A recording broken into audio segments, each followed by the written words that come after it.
How are you students. देखो बच्चों, यहाँ पे आपका चैप्टर 3 चल रहा है एटॉमिक स्ट्रक्चर।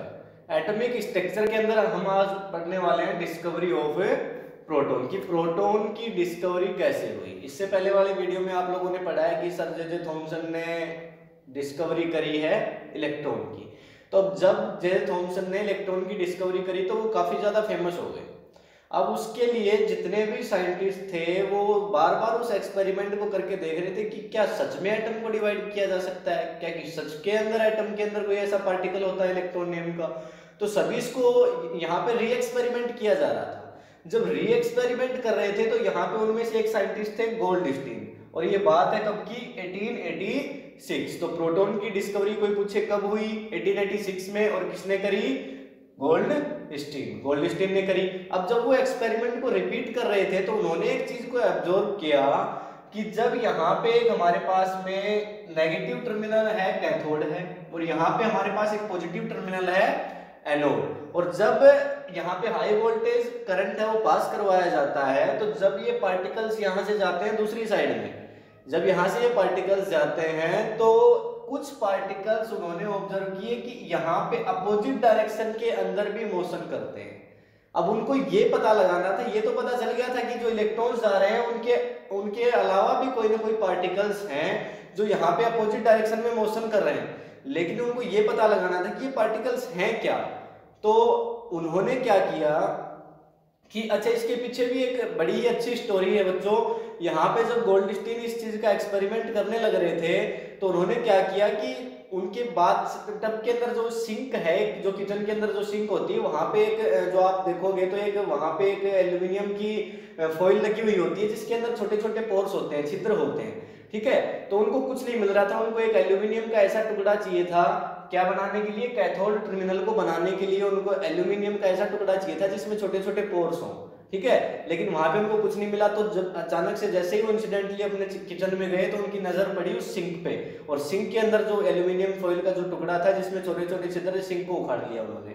सिंक को उखाड़ करके और जो एल्यूमिनियम की फॉइल थी उसको यूज किया अपने एक्सपेरिमेंट के अंदर। तो बड़ा जो डिफरेंस है बच्चों वो क्या रहा, जो जे थॉमसन का एटॉमिक जो यहाँ पे डिस्कवरी ऑफ इलेक्ट्रॉन था उसमें ये जो कैथोड था ये बिल्कुल सिंपल था, एनोड भी बिल्कुल सिंपल था, लेकिन यहाँ पे जो गोल्डस्टीन का एक्सपेरिमेंट है ये कैथोड, उसमें परफोरेटेड कैथोड लिया गया। परफोरेटेड मतलब इसके अंदर छोटे छोटे छिद्र थे, ठीक है, ये बिल्कुल प्लेन सरफेस वाला नहीं था। तो एल्यूमिनियम का टुकड़ा था जिसके अंदर क्या थे, देखो ये पोर्स आप दिखाई दे रहे होंगे आपको। तो यहाँ पे ये हो गया आपका कौन सा टर्मिनल, कैथोड टर्मिनल, और यहाँ पे ये कौन सा हो गया आपका, एनोड टर्मिनल, ठीक है। एक एनोड हो गया, एक कैथोड हो गया। यहाँ पे ये आप देख पा रहे होंगे ग्लास ट्यूब है, जिन बच्चों ने पिछला वीडियो नहीं देखा वो अभी जाकर के देखो, तभी आगे वाला समझ में आएगा, ठीक। ये हार्ड ग्लास ट्यूब है। यहाँ पे ये मैंने high voltage potential difference source लगाया हुआ है, लगभग कितना आपका 10,000 वोल्ट या 20,000 वोल्ट। यहाँ पे मैंने वैक्यूम पंप लगाया हुआ है, इसका क्या काम है, यहाँ पे ये अंदर का जो एटमॉस्फेरिक प्रेशर है इसको बिल्कुल क्या कर देगा, लो कर देगा, ठीक। दूसरा, और ये क्यों क्यों चाहिए हमें, ये पिछले वीडियो में मैंने बता दिया था आपको। यहाँ पे ये कौन सा है, एनोड है, दोनों टर्मिनल्स को ये जुड़ा हुआ है, ठीक। Negative terminal cathode, positive terminal anode. अब देखो होगा क्या, जैसे ही हमने हाई वोल्टेज करंट को यहाँ पे अप्लाई किया, यहाँ से कुछ रेज हैं वो गई आगे की डायरेक्शन के अंदर, ठीक है। कौन सी रेज थी, आप लोगों ने पहले पढ़ चुके हो, कौन सी रेज थी, कैथोड रेज। तो कैथोड से कुछ रेज है वो प्रोड्यूस हुई, लेकिन हमें तो इन रेज के बारे में डिस्कशन नहीं करना, हमें तो डिस्कशन करना है उन रेज के बारे में जो यहाँ से वापस अपोजिट डायरेक्शन में आ रही थी। तो गोल्डस्टीन ने देखा कि यहाँ से कुछ रेज वापस आ रही है और इन पोर्स से होते हुए यहाँ पे कुछ ब्राइटनेस क्रिएट कर रही है। यहाँ पे ये वाला जो पार्ट है इसके अंदर कुछ ब्राइटनेस क्रिएट करने लग रही है, ये ब्राइटनेस क्रिएट कर रही है, तो ये रेज आई कहाँ से, ठीक है।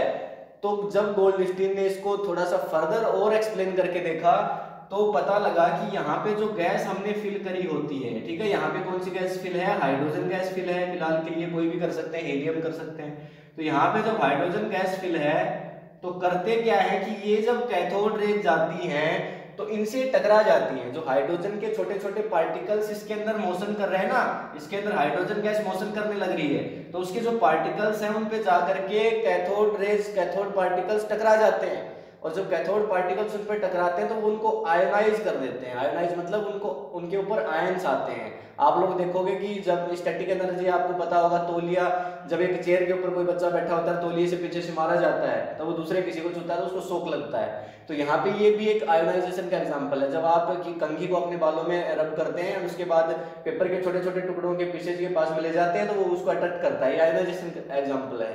तो यहाँ पे देखो क्या हुआ कि जैसे ही ये पार्टिकल्स यहाँ से टकराते हुए जाते हैं हाइड्रोजन के एटम से, तो ये हाइड्रोजन के एटम्स क्या हो जाते हैं, चार्ज आ जाता है इनके ऊपर, ये आयोनाइज हो जाते हैं। अब देखो इन पे चार्ज पॉजिटिव, ठीक है, कैसे पता चला, क्योंकि ये जो पार्टिकल्स हैं ये अपोजिट डायरेक्शन में मोशन कर रहे हैं। किसकी तरफ चले आ रहे हैं, कैथोड की तरफ। अब कैथोड है, उसके अंदर छोटे छोटे पोर्स है, परफोरेटेड कैथोड है, तो ये डायरेक्ट पार्टिकल्स इसके अंदर से निकल जा रहे हैं पोर्स के अंदर से, और यहाँ पे ब्राइटनेस क्रिएट कर रहे हैं।